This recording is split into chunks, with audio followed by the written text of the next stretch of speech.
অনেকের বিস্ময় যে আপনার এই যে কপালে যে আপনার ওটাকে কি বলে, টিকা টিকা টিকা টিকা দেওয়া হয়েছিল। ছ্যাঁকা হ্যাঁ, মানে ছ্যাঁকা। এত জীবন্ত অভিনয়, আপনাকে কি আসলে গরম কিছু দেওয়া হয়েছিল? পাগল নাকি?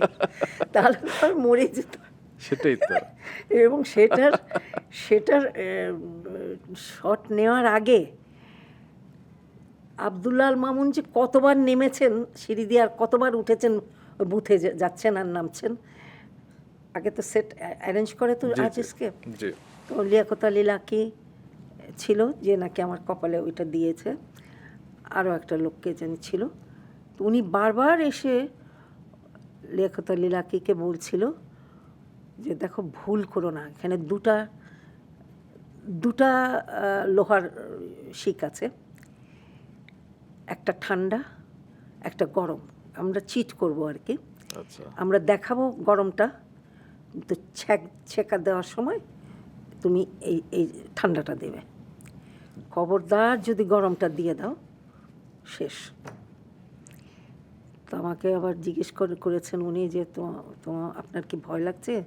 আমি বললাম না, এটা আমি শিখেছি কোনো এক ডিরেক্টরের কাছ থেকেই, যে যদি আর্টিস্ট সহ আর্টিস্টকে বিশ্বাস করতে না পারে তাহলে কিন্তু অভিনয় করতে, যেমন ধরুন আমাকে পড়তে হবে ওর গায়ের উপরে, আমাকে বিশ্বাস করতে হবে যে ও ধরবে। আমি যদি ভয়ে থাকি তাহলে আমার পড়াটাও স্বাভাবিক হবে না, ওর ধরাটাও স্বাভাবিক হবে না। তো এইটা আমাদেরকে শেখানো হয় আচ্ছা। যে পরস্পরের প্রতি আস্থা রাখা, পরস্পরের প্রতি বিশ্বাস রাখা, তা নাহলে তুমি করতে পারবে না। তা আমাকে বলছে আপনার কি ভয় লাগছে যে লাকি যদি ওটা? আমি একদমই না, আসলেও লাগেনি। আমিও মনে করছিলাম যে ও কেন আমাকে গরমটা দেবে, ও খেয়াল করবে। কিন্তু আমার একটা চিৎকার ছিল ভয়াবহ, তো ওই ঠান্ডাটা লেগেছে তো চিৎকার আসাটা একটু, কিন্তু আমি ঠিক করে রেখেছিলাম যাই দেখ আমি চিৎকার করব করে, আমি পড়ে গেছিলাম। তো লাকি সব ঠিকঠাক করে যখন আমার কপালে ওটা দিল আমি চিৎকার করে উঠলাম। সবাই খুব খুশি, সাংঘাতিক ভালো শট হয়েছে। তো এটা নিয়ে অনেক রকম ইয়ে হয়েছে, অনেক বাচ্চা কান্নাকাটি করেছে। আমিও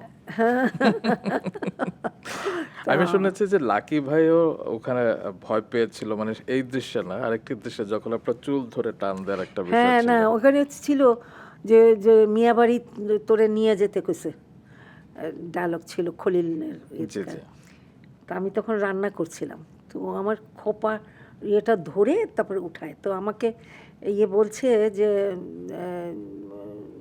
মামুন ভাই বলছেন যে লাকিকে যে তুমি ওনার খোপা ধরে উঠাও, ব্যথা যেন না লাগে।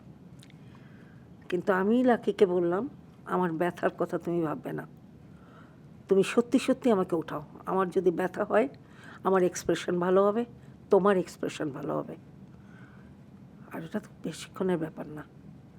সত্যিই ও এরকম করে তুলেছে, আমি করে উঠেছে। মানে ভালো অভিনয় করার জন্যেই এই কষ্টটা সহ্য করেছি।